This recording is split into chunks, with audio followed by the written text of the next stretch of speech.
Thank you. So yeah, my talk is entitled Cortical Sampling of Visual Space is Modulated by Both Spatial and Feature-Based Attention. So let me just unpack that title a little bit. First off, let's start off with what is spatial attention. So imagine yourself in the Gardens by the Bay looking at these beautiful structures at exactly this location.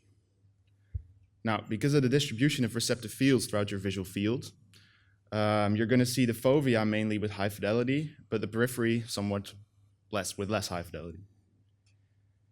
Now, these receptive fields are not fixed, but they're actually dynamic, and they've been shown to be able to shift towards a peripherally attended location, in turn increasing the fidelity of the visual information at that attended location.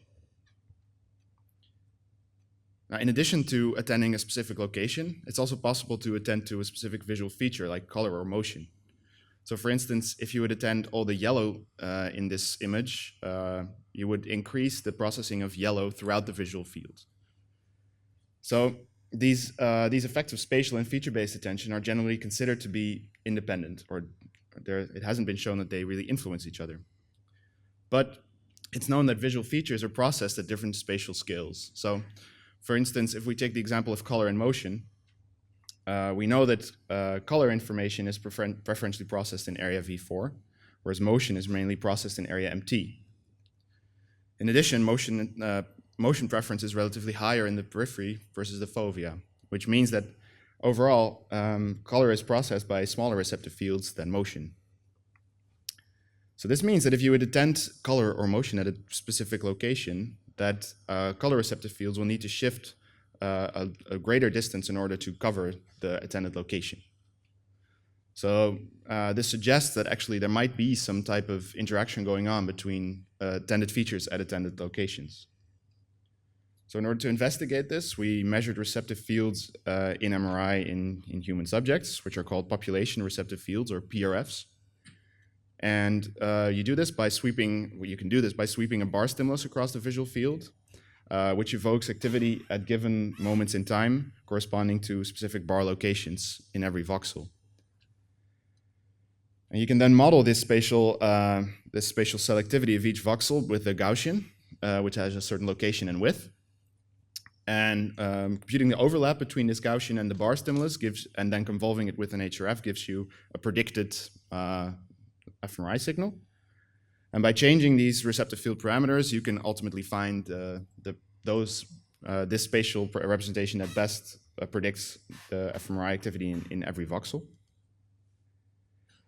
But in our experiment, we didn't just have a sweeping bar stimulus, but the bar stimulus consisted of a couple of features. So I would invite you to participate in the experiment here real quick. So if you would look at the fixation point, you'll notice that it changes luminance every once in a while. It becomes darker or brighter. And in addition, the color composition of the bar itself changes sometimes. So just now it turned red-green, and sometimes it will turn blue-yellow like that. And in addition, the temporal frequency or the motion content of the bar will sometimes speed up or slow down. And subjects are instructed to report one of these changes throughout the whole bar pass. So importantly, visual stimulation is always identical. It's really the attentional situation or the attentional modulation that's different. So in order to first look at the effects of spatial attention without the influence of feature-based attention, we averaged the two bar attention conditions and looked at the difference between attending fixation point versus the bar, regardless of whether you were attending to color or motion. And we collapsed receptive fields into one quadrant of the visual field here for ease of visualization, and draw a vector from where the PRF for every voxel was when you attended to the fixation point versus when you attended to the bar stimulus. And when we here I'm showing the data for all voxels in the brain combined to give you a general overview, and you can see that receptive fields mainly shift over the eccentricity dimension. And this is true for all of the individual ROIs. And you can see that receptive field shifts increase generally up the visual hierarchy. So in MT, shifts are much larger than in V1. And in addition to these eccentricity changes, we found tight correlations with size changes. So this means that if a receptive field shifted from the fovea to the periphery, it increased in size. And when a receptive field shifted from the periphery to the fovea, it decreased in size. And this tight correlation allowed us to combine the measures of eccentricity and size into a single index of attentional modulation. And we could then compare this index of attentional modulation for when you attended color or motion in the bar stimulus. And this basically showed that for all of the ROIs, we find greater PRF modulations when you attended to color content in the stimulus. And remember, this is kind of in agreement with the initial idea that color receptor fields are generally smaller and therefore need to shift a greater distance in order to reach this attended location.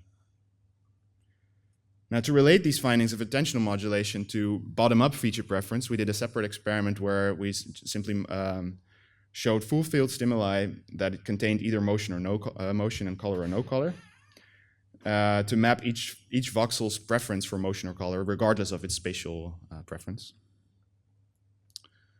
And this shows that if you project a contrast between color and motion sensitivity onto the visual surface or the cortical surface, you see that in areas V4 and VO, indeed, they're more color sensitive, whereas area MT is more motion sensitive.